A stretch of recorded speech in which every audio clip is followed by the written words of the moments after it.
Hello, good afternoon, and welcome to today's Power Boost. And happy Valentine's Day. Love is in the air, right? Especially today.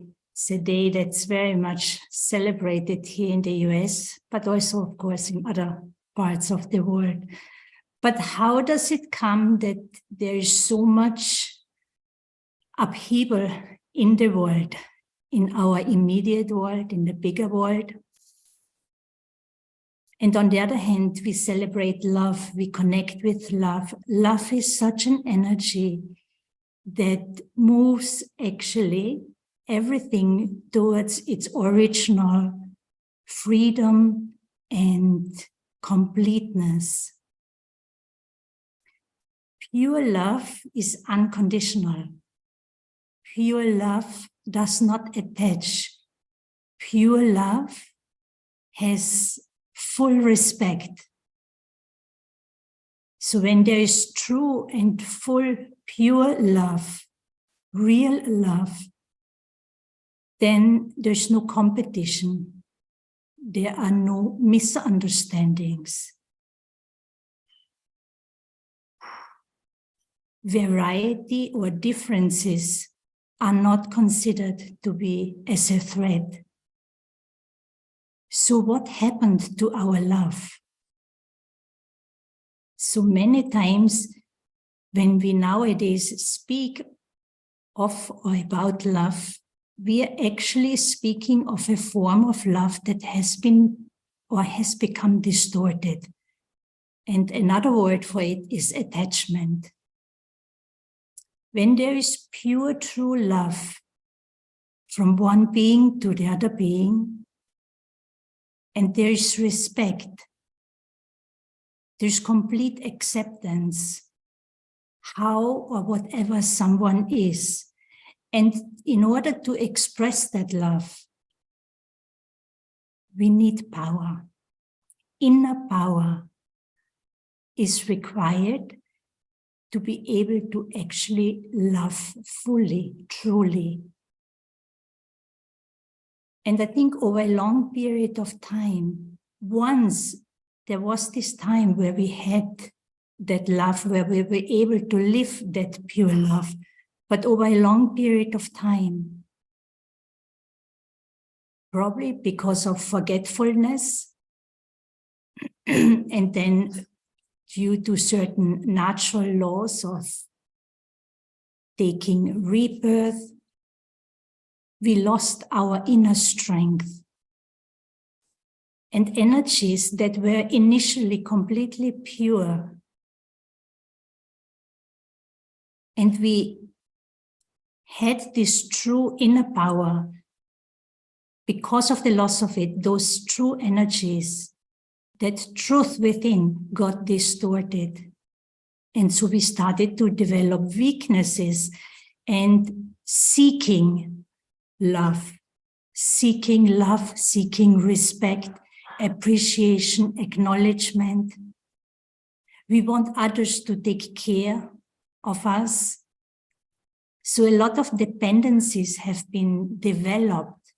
And, you know, when we look closely, at times we can become very little, I'm not too sure what word to use, just in order to get a little bit of love, conditional love from someone. And we'll allow ourselves to be treated in ways that are not in alignment with our inner dignity, just because I want a little bit of some kind of love. When we are on the spiritual journey, one of the main aspects that we are learning is about the self, is about the true self, the inner being, the self that is the living energy, a conscious being. And it's innately, naturally filled with all these good qualities: peace, love, happiness, are innate to every human being.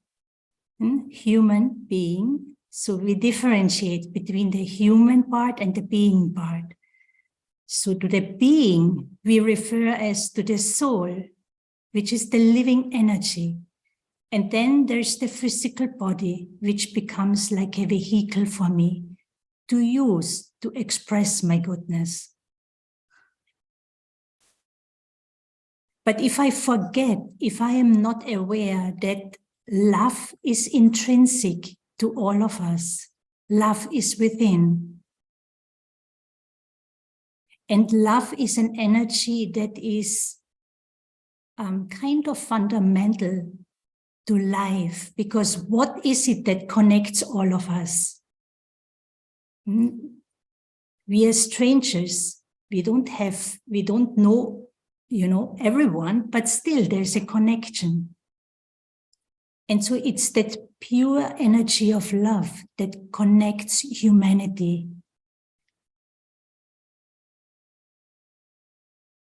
But what happens over time is when we forget that we have that quality within us and that I need to emerge it in order to feel it and then share it with others. So if I don't do that because I believe I don't have it, we start to feel that I need it and I want it, of course, because it's intrinsic, true to me, but it's not there. So I will naturally have the need for it. I will want it. And so that's how we then move into or develop dependencies.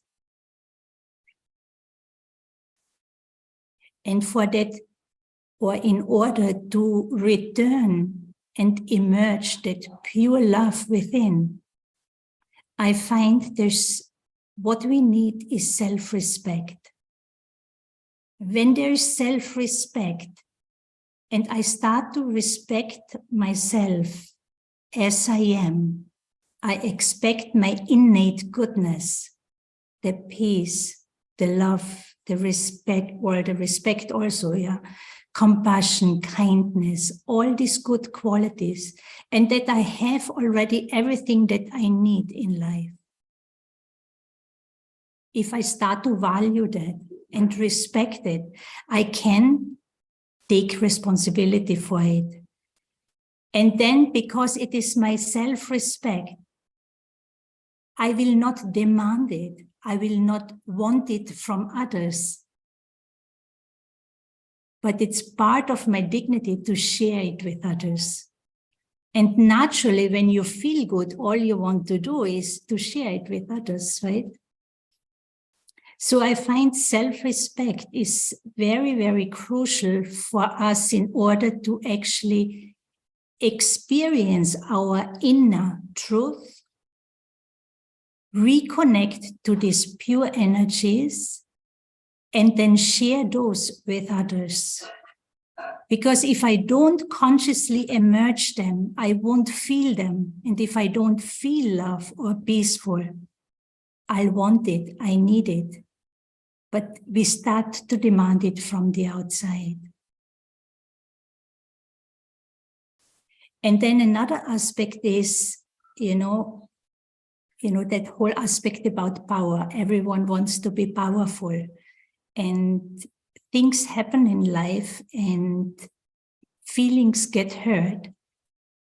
And we want to punish others. We want to punish the one who has caused harm to me. And it gives me a sense of being in charge, being powerful. I have power over someone if I punish them.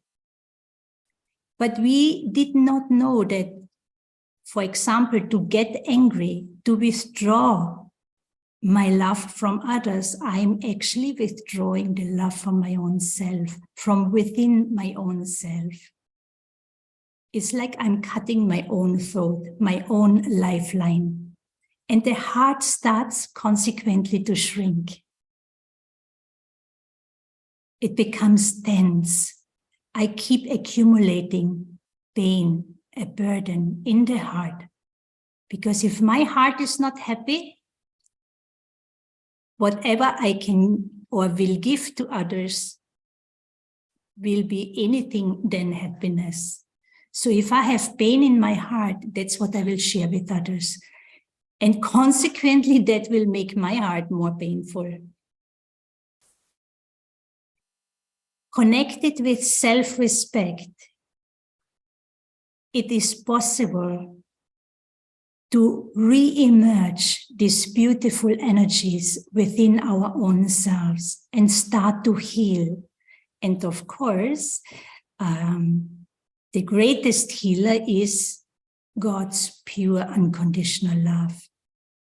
So if you have that courage, that interest to explore and take the divine, let the divine be part of your healing. Allow yourself to receive that pure, unconditional love of God, to heal your own heart, and consciously making the effort to emerge it within, to accept that it's there. I may not feel it, but it's there, and emerge it. And the more I'm able to connect to my inner truth, move back into my own dignity, what will happen is that I also will be able, I will develop the strength to forgive myself for past mistakes. And not only to forgive the self, also to forgive others, what someone did to me. And to forgive is very, very crucial for our own spiritual, emotional, even physical health. And it's only when I forgive, I can let go of what was not good and move on. So think about the connection between self-respect, love, true, pure love, and forgiveness, and how combination of that will allow us to experience more and more happiness in our own lives. And then, of course, we will also be able to share that more with others. So let us move into a meditation where we reflect more deeply and want to experience our innate goodness. For the next few moments, I choose to withdraw from the world around me. And to do so, I first acknowledge, I become aware about the space I am in, my physical body, and then I choose to go deeper within. Maybe just behind the eyes, I connect with the inner point of stillness. I move within, beyond the consciousness of the body, emerging the awareness of an energy that is eternal, an energy that is conscious of its own being, its own existence. The life-giving energy to this body, the being that is innately peaceful, loveful, happy, joyful. And I am that being of light, that inner being that always existed, I always was me and I will always be me.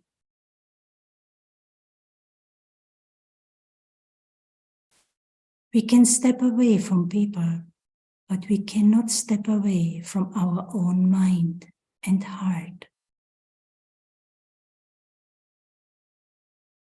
To have a happy, peaceful heart,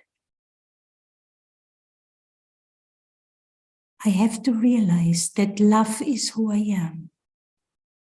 Peace is my natural nature.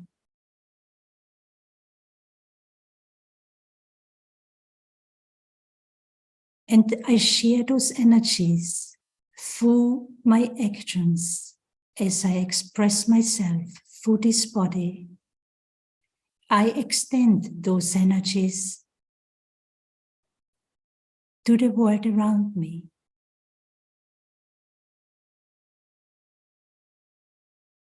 The more I am able to stay in my own self-respect, connecting to my inner goodness, my inner treasures, and making the effort to emerge it, feel it, express it,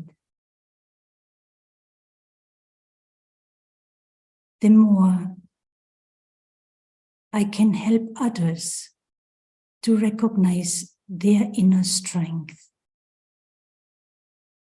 their own inner love.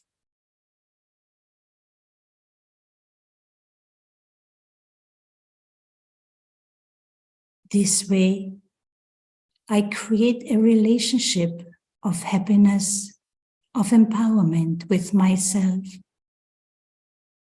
and I'm able to give happiness to others, helping them to see their own light, their own strength, so that they can do what they need to do in their lives.